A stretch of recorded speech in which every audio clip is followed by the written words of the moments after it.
1, 2, 3.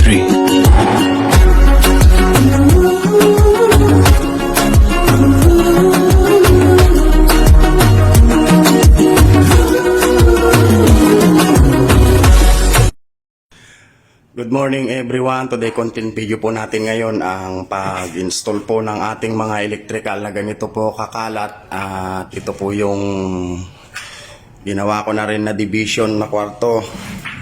Dapat po sa ating mga ginagawa ay hindi lang po yung iisa ang ating kaalaman bilang isang karpentero, marunong ka rin po sa pag-electrical. Ito po yung mga materyales at ayan po yung ginawa kong division. Ayan, ito po yung higaan sa mga kahoy lang po. Ito po yung aking tester. Ayan. Kaya ang una po natin gagawin ngayon ang pag-install ng electrical na ganito po kakalat. Ayan po, pinasok na po natin sa kwan po ngayon, Johnson hose. Ito po yung ating aayusin na electrical. Ayan, napakakalat po niyan at ipapasok po natin sa mga hose na yan para ma-install. Ito po yung mga pinutol nating mga wire ng pakakalat ng ating wire na to. Kaya ang gagawin po natin ngayon, i-install po natin siya ng maayos at maayos po yung pagkakakisami nito. At ito naman po yung ating breaker na nailipat ko na po. Ang main na ito para sa ilaw po at nakabukod. Ito po ay 20 ampere para sa ilaw. Ito naman po yung para sa saksakan. Pagpapatayin nyo po yung ilaw para sa ilaw lang. Yan po. At ito naman po yung para sa saksakan ngayon. At ayusin natin yung mga electrical na to. At sana'y mapanood nyo at may matutunan kayo sa aking konting pagbabahagi ng content video na ito.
20 minutes later.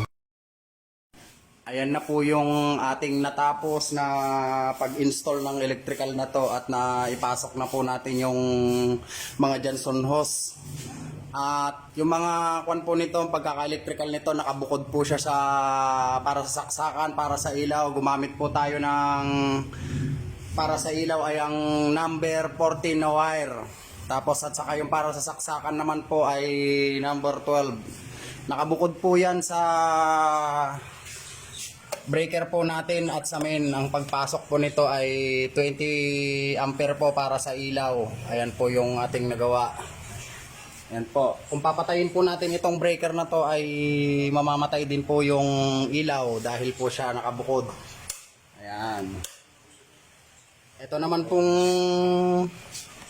30 ampere po natin ay para sa saksakan naman po. Ayan po.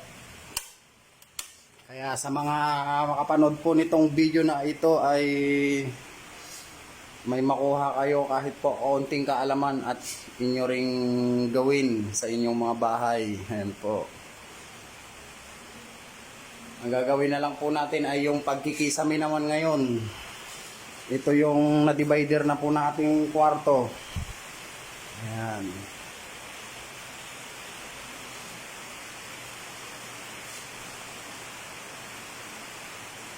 Kaya thank you for your watching na naman sa aking kaunting pagbablog na ito at paggagawa ng content video.